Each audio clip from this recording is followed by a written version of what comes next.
Kia ora. Ko Smithau. Nā mai ki te whare. Welcome to the House.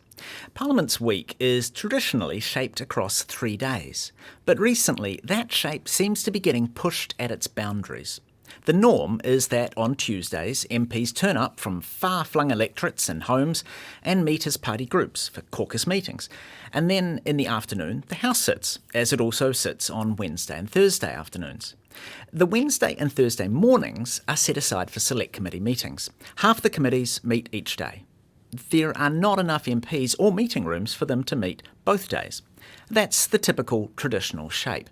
But in recent years, and maybe especially this Parliament, a few things are squeezing those committees out of the mould and forcing them into the edges, into Mondays, and even sometimes into the non-sitting weeks, when MPs are meant to be in touch with their communities and, well, remembering the names of their families. What we're seeing is a drastically truncated select committee process of 7 weeks. Which, to be perfectly honest, doesn't give the public a lot of time to submit on it. The first disruptor is a huge trend towards governments shortening the times that select committees have to consider a bill and ask for public feedback on it. The default time is 6 months, but it can be longer or shorter. This term, the government is tending to opt for 4 months committee times because that's the shortest time allowed without there needing to be a debate in the House on the shortened time. So far this Parliament, 53% of the bills sent to committee have been given shortened report back times. The number was high last Parliament too, but only 43%. So before the other disruptors even begin, the committees would be forced to fit 6 months of work into just 4 months, or even less.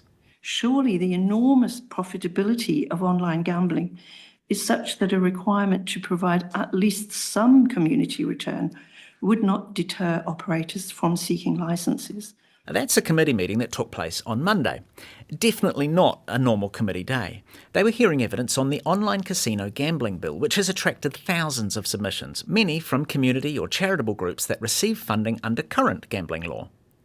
The audio illustrates the second disruptor, an ever-increasing amount of public feedback.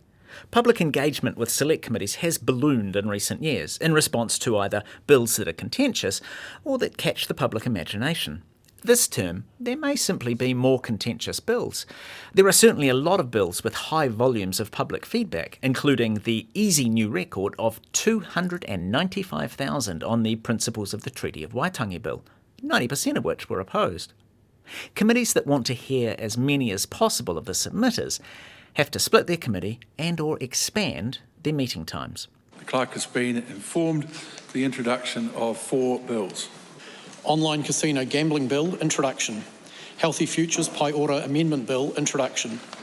Local Government System Improvements Amendment. Something else that's making it even harder is the sheer amount of legislation being passed. So far, this Parliament has had 145 bills introduced, and early election notwithstanding, it has more than a year to go. So there is a lot of work, more submissions on that work, and it's harder to fit it all in. Good morning.